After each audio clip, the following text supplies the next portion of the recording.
Pero sedan type, tignan natin kung may pa tayo mailagay ba na mga maleta or may pa tayo mailalagay po na mga gamit.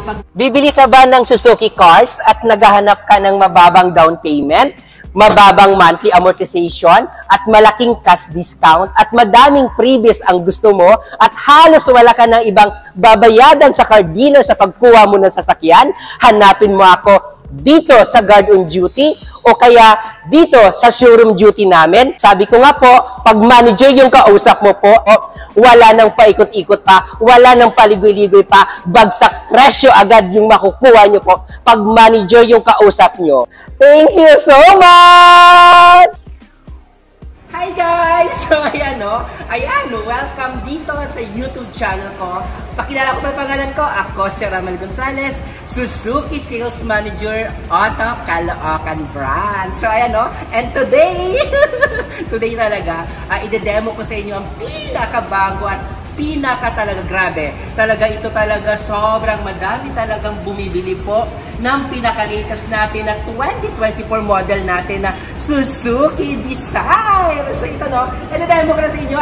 Alam ko naman na madami na kayo napanood at nakita regarding, madami na ako uploaded regarding sa Suzuki Desire natin na EGS, So, ito lang, konting update lang regarding sa Suzuki natin na Desire EGS na ide-demo ko right now sa inyo yung color brown natin po na Suzuki Desire EGS. So, ano ba Suzuki Desire EGS natin? Ito po, una-una Suzuki Desire EGS natin po, naka-max na po siyang 15. So, ito alam nyo ba guys, kagandahan na sa Suzuki Desire natin, maliban sa maganda na po yung kanyang max, dito, sa ground clearance mismo na Suzuki Desire natin, pag nakita natin, iba talaga.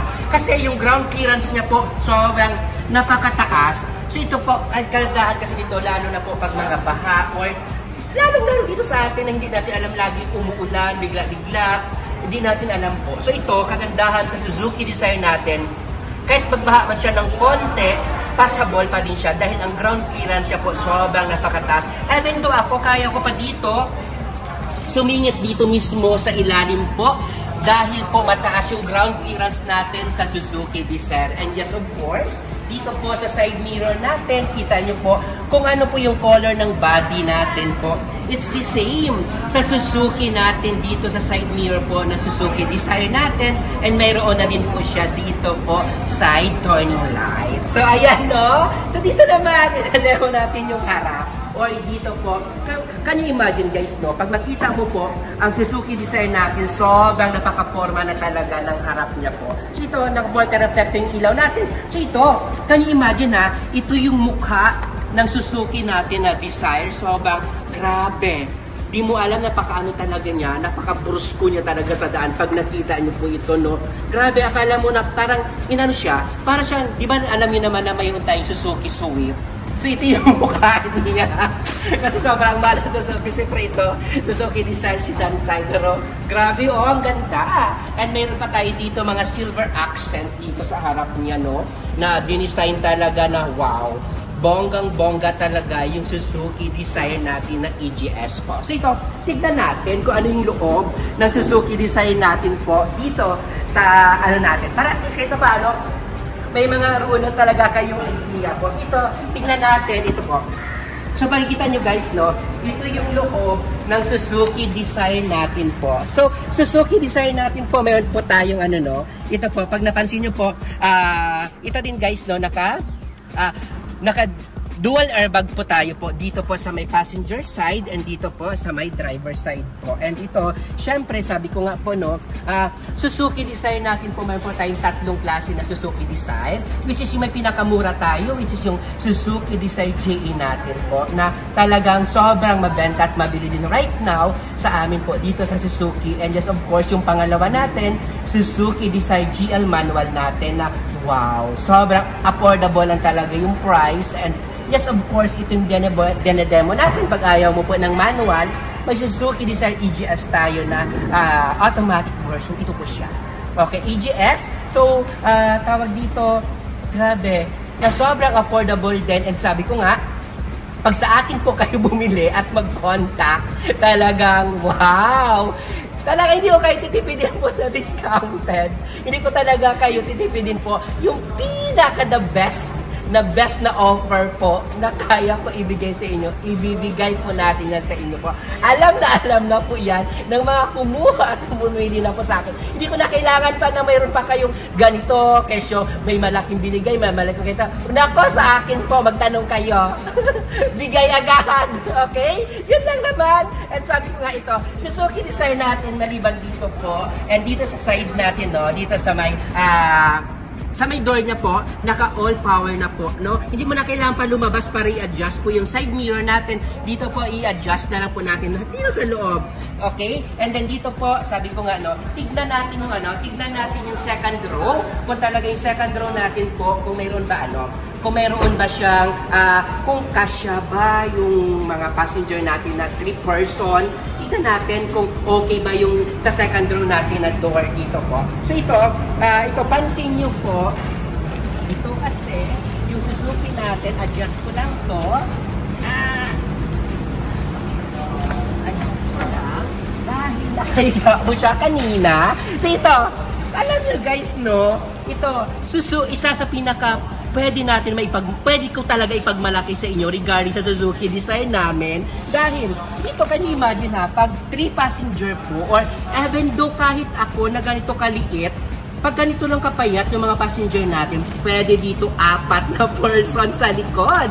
Talaga. Pero, syempre, tayo gusto natin mas maluwang, komportable, 3. Pero sabi ko nga, kung ganito lang naman kaliit kagaya ko, 3 pwede dito. Kasi alam nyo, no, dito po yung legroom, saka yung headroom niya po talaga, sobrang pinaganda and kasi ganito, yung Suzuki Philippines kasi, gusto nila talaga lagi is komportable po tayo.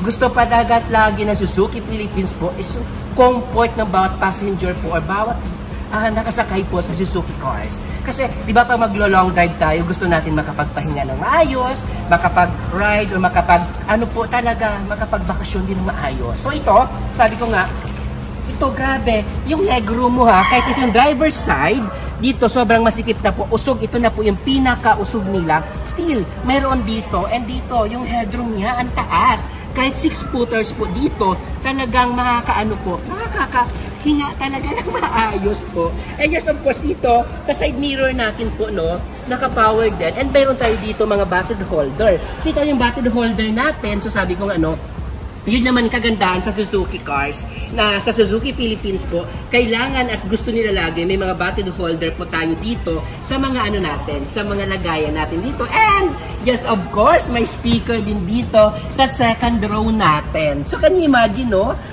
Maganda na yung pagpapahinga mo, maganda na yung upo mo, maganda pa yung sound natin dito dahil 4 speaker po yung Suzuki design natin. Still, naka-power window pa dito sa dulo ko. Okay? So, tignan natin po yung likod kung mayroon pa po tayo kayang ilagay or mayroon pa po tayo dito ipasok po. No? Ang kagandahan po sa Suzuki design natin po na variant, naka 4-eye backup sensor. So, sinabi natin 4-eye backup sensor, which is naka-body color na rin po yung backup sensor natin, which is 1, 2, 3 po, and 4. So, ito po yung backup sensor natin po sa Suzuki design natin. And yes, of course, napaka-forma. Tignan pa din natin kung ito ba yung sini natin na design na medyo hatchback na pinaliit konti, pero sedan type. Tignan natin kung may pa tayo mailagay ba na mga maleta or may pa tayo mailalagay po na mga gamit pag nag-long drive tayo or pwede pa natin malagyan po ng madami po na gamit dito. So, check natin. So, dito, push button na dito pag gusto natin i-open po yung door sa likod. Dito po. So, ito. So, ito po yung loob. So, can you imagine siguro dito, pwede ka maglagay dito ng mga 2 maleta na medium size. Okay? And nandito na din po guys yung spare tire na donut type po, yung spare tire natin. So, ayan o. So, sa lahat, so sabi ko sa lahat na gusto po bumili po ng Suzuki cars, lalong-lalo na po yung mga OFW natin po dyan, ng mga customer at mga viewers around the world. Ayan o. Sabi ko nga, Grabe, kasi magkano lang naman ang monthly nito is almost, sa manual, it's 15,000. And sa EGS po, ito yung automatic po, sa 16,000. Can you imagine? Tapos, grabe, dahil right now, sobrang napakamura po ng down payment natin. May rami tayong naibibigay na pinaka-the best na offer sa inyo. Lalong-lalo na pag Metro Manila po, yung area nyo po. Okay? Sa lahat ng mga OFW, lahat maganda mag-invest right now ng Suzuki cars kasi maliban sa mura na, matipid pa sa gasolina, and 100% pa po, talagang Japan parts po siya. Matibay. So, ito lang. Tingnan natin dito yung harap natin po. And buong body natin sa Suzuki Desire natin po.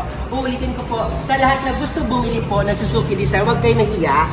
Talagang sabi ko nga madami naman magagandang car, madami naman sobrang sasakyan na alam ko na dream niyo. Pero kung kaya lang naman ang budget natin, bakit tayo bibili ng sobrang mahal kung ito po naman yung sasakyan na, di ba magagamit natin? Maliban sa magagamit, matibay, mura, saka ano mo nun, affordable. Yung hindi mo na kailangan pa magkayod kalabaw para lang mabayadan mo yung monthly mo, or araw-araw ka pa na kahit may sakit ka na kailangan pumasok kasi may utang ka na binabayadan. Ito sabi ko, wala ka ng ibang anhin pa po talaga. Dahil dito po, sa Suzuki Desire po na variant, talagang wow. The best na talaga yung pwede mo po makuha dito po. Okay? Sa lahat po, sa mga OFW po natin or dito man po sa locally employed natin, ako na po bahala mag-asikaso po ng mga documentation nyo po. Okay? Contact nyo lang po ako. Nasa monitor yun naman po yung number ko po. Talaga, nandito na! So, talaga, talagang hindi po talaga kayo magsisisi po pag talagang mag-contact nyo po ako. Okay? And yes, of course, sabi ko lalong-lalo na pag cash buyer po kayo, sabi ko, pinaka-the best na talaga yung kaya ko ibigay po sa inyo. Okay? So, ayan. So, sa lahat, ulitin ko po, sa lahat po na hindi pa po nakakilala sa akin, ipakilala ko lang po ulit yung pangalan ko po. Ako po si Ramel Gonzalez, Suzuki Sales Manager, Auto Caloocan Branch. Puntahan nyo po ako dito or hanapin nyo po ako dito sa guard on duty namin. Talaga sabi ko, punta kayo dito and tawagan nyo ako. Nako, sabi ko, pag ako yung kausap nyo po, wala nang paikot-ikot pa, wala na po paligid-ligid pa, bagsak presyo agad yung kaya ko po ibigay sa inyo po. Ramel Gonzalez na nagsasabi po na